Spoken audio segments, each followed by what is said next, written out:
দিক থেকে কোনো মন্ত্রী দেওয়া হয়নি, মানে আমি ভাবছিলাম অন্তত একজন বা দুজন মন্ত্রী হতে পারেন, কিন্তু সবাই প্রতিমন্ত্রী হয়েছেন এবং এর মধ্যে একটা নাম মিসিং আছে যেটা অনেকে প্রেডিক্ট করেছিলেন থাকবেন শরিকদের মধ্যে থেকে, আন্দালিব রহমান পার্থ, উনি নেই। সো এটাও কারো কারো চোখে পড়ার কথা।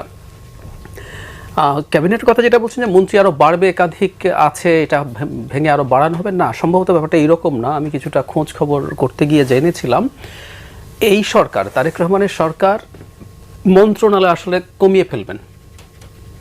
রাদার এই যে প্রতিমন্ত্রীরা থাকবে, কিন্তু হয় কি অনেক ওভারল্যাপিং থাকে, ফলে যেটা হয় এক মন্ত্রণালয় থেকে আরেক মন্ত্রণালয়ে চিঠি চালাচালি করতে হয়।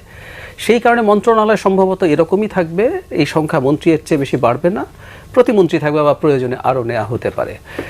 আরেকটা খুবই সারপ্রাইজিং ব্যাপার হয়েছে যে একটা খুবই গুরুত্বপূর্ণ মন্ত্রণালয় পেয়েছেন রবিউল ইসলাম রবি।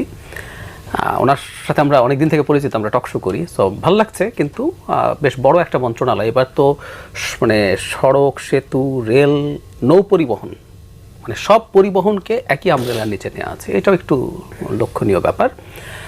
আর যেটা বলা হচ্ছে জনাব খলিলকে নিয়ে, মানে বিএনপি একসময় অভিযোগ দিয়েছে, সেটা চাইতে বড় ব্যাপার হলো মানে আমরা একটা সময় আসিফ মাহমুদ সজীব ভুঁইয়াকে খুবই সমালোচনা করতাম যে তিনি মন্ত্রণালয়ে আছেন, সরকারের উপদেষ্টা, কিন্তু উনি আবার যে এনসিপির সাথে খুব হিউজলি কানেক্টেড, এটাও আমরা জানতাম। সো এই সমালোচনাগুলো হয়েছিল। তারপর তিনি রিজাইন করে তারপর জয়েন করেছেন, কিন্তু জনাব Khalil just back to back, উনি কিন্তু আজ এই শপথ নেওয়ার আগ পর্যন্ত তিনি আসলে ওই সরকারের অংশ ছিলেন। সো এটা প্রশ্ন কিছুটা হলেও তৈরি করবে। তবে আমি যেটা ধারণা করি, যে আমরা যে সমালোচনাগুলো করছি এগুলো যে আসতে পারে, এগুলো বিএনপি না বোঝার কোনো কারণ নেই। তার মানে এটা এমন একটা ঔষধ যার বেশ খানিকটা সাইড এফেক্ট থাকলেও ওষুধটা বিএনপি খেয়েছে, তার মানে তার হয়তো যোগ্যতা বা তার দক্ষতা যা যা আছে সেগুলোকে ইভ্যালুয়েট করে কোনো প্রয়োজন আছে নিশ্চয়ই। নাহলে এই যে সমালোচনাগুলো আমরা করছিলাম এগুলো খুবই ইমপ্লাইড, যে কেউ এভাবে চিন্তা করতে পারেন, কিন্তু এরপরও সিদ্ধান্তটা নিতে হয়েছে, আমরা এইভাবে বলতে পারি। তো সেই বিবেচনায় হয়তো করা হয়েছে। তিনি বিশেষ করে ট্রেড নেগোসিয়েশনে অ্যাপারেন্টলি, আমি আসলে ট্রেড নেগোসিয়েশনের ডিটেল পড়িনি, কিন্তু অ্যাপারেন্টলি তাকে সফল বলা হচ্ছে বাংলাদেশ ট্যারিফের ক্ষেত্রে যে ছাড় পেয়েছে।